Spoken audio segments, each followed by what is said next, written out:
And joining us today in our book talk segment, great to welcome Ann, who's written a book that is very timely. It's going to help a lot of people with interviewing skills, but more precisely with a digital interview. That's the name of the book, The Essential Digital Interview Handbook. And we're joined today by Paul J. Bailo from up in Connecticut today. And Paul, good to talk to you. How are you today? Very good, Doug. How are you? I'm doing great, yeah. I was very interested when I had an opportunity to get this book and have you on, because I've always been kind of a technological a junkie myself. I didn't realize, though, just from reading your book, how prevalent Skype is being used for job interviews. I knew some were using that, but you have a pretty high number there that it's being used today. Yeah, the research has indicated 49% over last year of HR managers are investing in digital interview, and 6 out of 10 have actually conducted digital interviews in order to find candidates. Reason being, it's cheaper, faster, easier, and it's the closest thing to a real face-to-face. Nothing's ever going to replace the face-to-face. I mean, that's just never going to happen. But this is closer than a phone interview, and you get to see the person, you get to hear the person, and you can relate better with the person if done correctly over the web. Yeah, I know you previously had written a book that did very well about phone interviewing skills, and I guess that's still done, but I suppose nowadays with the Internet and Skype, the face-to-face is preferred over just the phone. I'm online face-to-face, I mean. Yeah, it's sort of crazy because, I mean, for the poor candidates, it gets a little crazy because not only do you have to find find your job, then you have to network into the job, and then it usually starts with a phone interview. And then you hope it goes directly to a face-to-face, but they've inserted this other piece to it, which is the digital interview, because it's playing, what I call is belt and suspenders. A lot of places just want to really make sure before we waste anyone's time of actually bringing them in. Now that the world's so global and the candidacy pool is so wide, organizations are no longer saying, well, okay, we're in New York City, let's just go within this area. They're saying the world could be the best candidate. Let's go find that person. But we don't want to pay to bring that person in. We don't want to pay for that person to have lunch or put the person up in a hotel. So they say, let's do a Skype interview before they do anything, a digital interview before they actually bring them in and spend all the money. I guess in a sense it's good for the job seeker because your options may be a little bit wider, but it can be intimidating if you're not used to being on camera, right? Oh, absolutely. So two things. I mean, it's great if you're looking to go work in a different state or a different country. I mean, you could sit in your office and interview around the world. It's absolutely off the charts. And you have a very valid point, Doug. It is intimidating if not done correctly because it's very unfamiliar to a lot of people to be staring into a camera. And you have to really do the research. The most shocking thing is when I did all the data analysis, it's very intriguing that young people who grew up with the technology are actually the worst candidates for digital interviewing. Is that right? I would have said the other way around. Everyone says that. It's absolutely crazy. It's exactly what most people say, so it's no different. But I think, the theory really is young people grew up with this. They've been doing it incorrectly, especially college students. They flip over their Macs and start conducting a digital interview, not realizing that dirty laundry is behind them in their dorms. I mean, so it's lack of preparation. Whereas you get people who are somewhat older and say, look, I want to do a really good job. I want to look presentable. I want to connect very well in my digital interviews. What do I need to do? What is it that I need to learn? And then they go out and they do the research. And then they're much better perform much better and, connect, on a very high level emotionally across the web. I guess it could be, the college kids, the younger people, they're just so used to being so informal and chatting on them, they don't realize in an interview it's more like a TV show. I mean, you got to be like you're on television rather than just so informal. Yeah, I would agree with that. We created a whole lab and did all the data analysis in terms of cameras and mics and human behavior. And I think in terms of what the data was indicating, it was just so relaxed about the whole thing because they thought they understood it.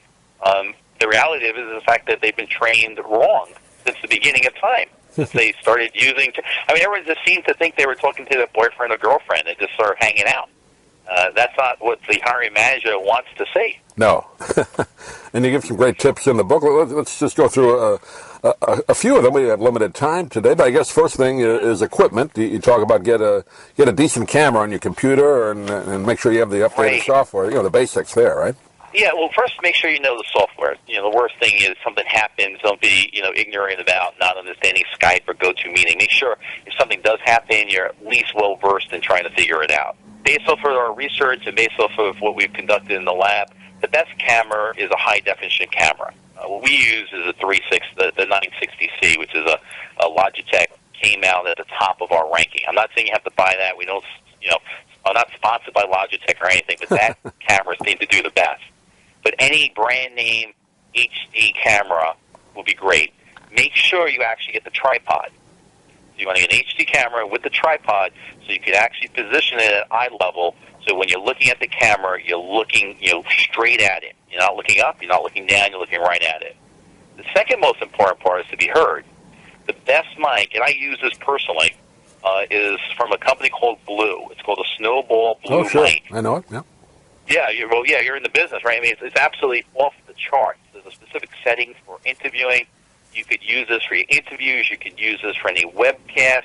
You could use this if you're using web phone. This is absolutely unbelievable mic. It's you got to spend some money, so you could probably get between $100 and $130 on Amazon. The third thing, which is extremely important, is to actually set the mood. And the only way you're going to set the mood for your digital interviews is with the lighting.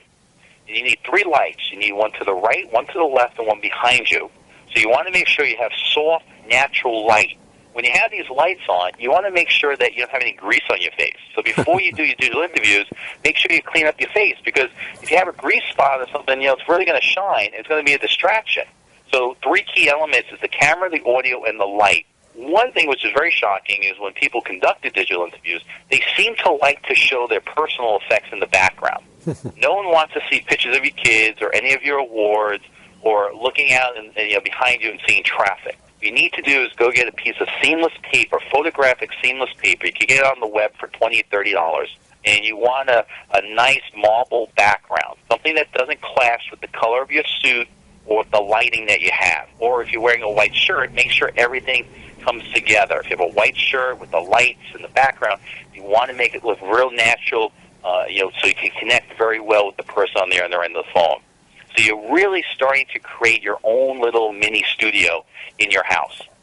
So it's the camera, it's the sound, it's the background, and the lighting all put together, so you can really perform very well for your digital interviews. Yeah, and people almost have to treat it as if you're being a guest on one of the cable news shows. In that sense, you want it to look that good on your end, as good as possible, right? Yeah.